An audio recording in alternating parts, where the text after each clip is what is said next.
श्री राधे कृष्ण दोस्तों, स्वागत है आप सभी का हमारे यूट्यूब चैनल पावरफुल हिंदू धर्म में। आज हम आप सभी को अक्षय तृतीया कब है, उसके शुभ मुहूर्त, पूजा विधि, महत्व, कथा और उपाय के बारे में बताएंगे। आइए जानते हैं अक्षय तृतीया कब है। अक्षय तृतीया का त्यौहार हिंदू धर्म में बहुत खास होता है। इस दिन देवी लक्ष्मी और भगवान विष्णु की पूजा करते हैं।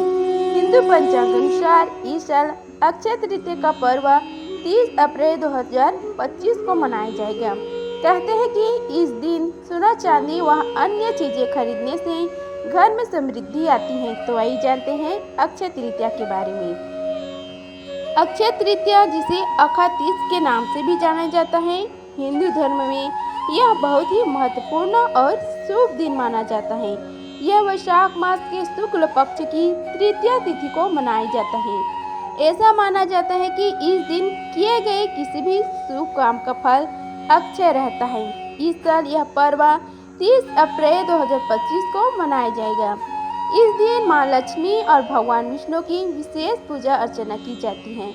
यह दिन नए कामों की शुरुआत, विवाह, गृह प्रवेश और सोना चांदी जैसी चीजों की खरीदारी के लिए बहुत ही शुभ माना जाता है। आइए जानते हैं इसके शुभ मुहूर्त के बारे में। अक्षय तृतीया के दिन सोना खरीदने के लिए शुभ समय सुबह 5:41 से लेकर दोपहर 2:12 तक रहेगा। वही पूजा के लिए शुभ मुहूर्त है सुबह 5:41 से लेकर दोपहर 12:18 तक रहेगा। आइए जानते हैं अक्षय तृतीया के महत्व के बारे में।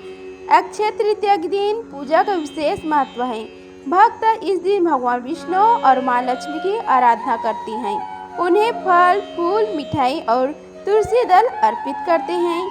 कई घरों में इस दिन विशेष हवन और दान पुण्य के कार्य भी किए जाते हैं। अक्षय तृतीया के दिन सोना खरीदना एक महत्वपूर्ण परंपरा है।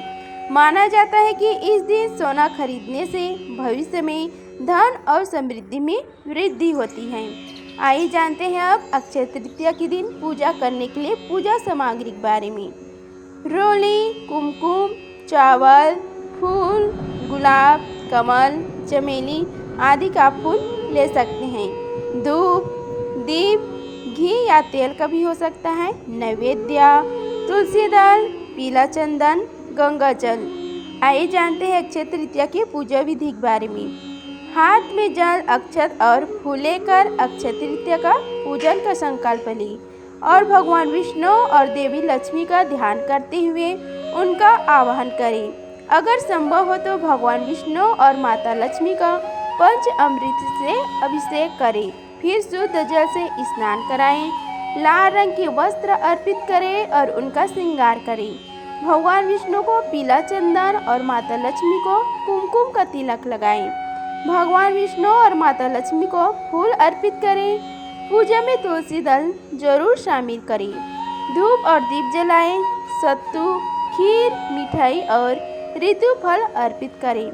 इन मंत्रों का जाप करें। मंत्र इस प्रकार है: ओम नमो भगवते वासुदेवाय नमः।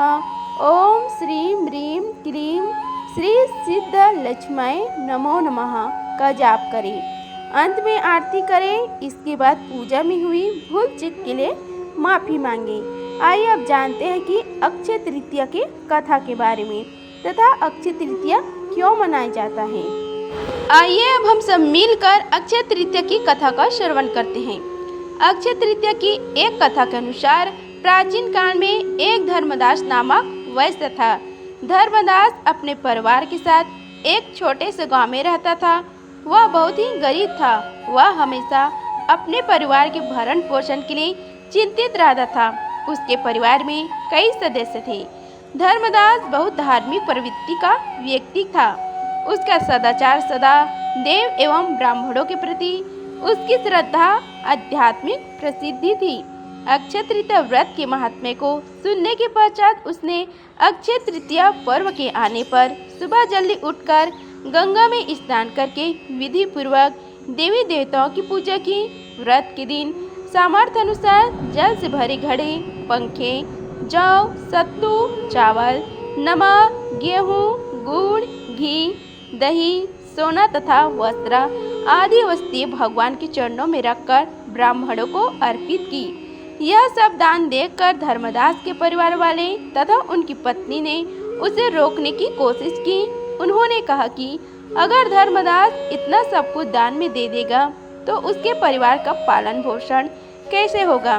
फिर भी धर्मदास अपने दान और पूर्ण कर्म से विचलित नहीं हुआ और उसने ब्राह्मणों को कई प्रकार का दान दिया।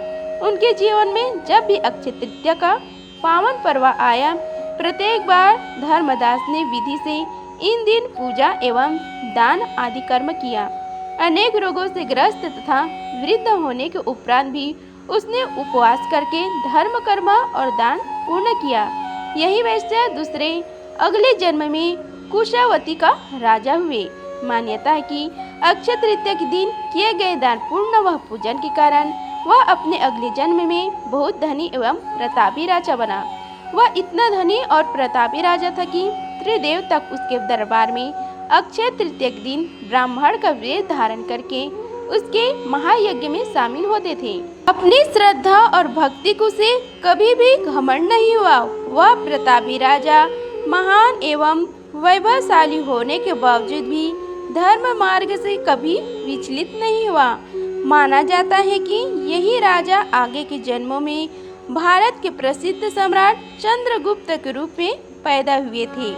जैसे भगवान ने धर्मदास पर अपनी कृपा की, वैसे जो व्यक्ति इस अक्षय तृतीया की कथा का महत्व सुनता है और विधि विधान से पूजा एवं दान आदि करता है, उसे अक्षय पूर्ण एवं यश की प्राप्ति होती है। इस प्रकार अक्षय तृतीया का पहला कथा समाप्त हुआ। इस प्रकार अक्षय तृतीया की कथा समाप्त हुआ। बोलो श्री हरि भगवान विष्णु की जय। अगर आप सभी की यह वीडियो अच्छी लगी होगी तो वीडियो को लाइक कीजिए, चैनल को सब्सक्राइब कीजिए और कमेंट बॉक्स में जय श्री हरि लिखिए। धन्यवाद। मिलते हैं अगले वीडियो में, तब तक ले जय श्री राधे कृष्णा।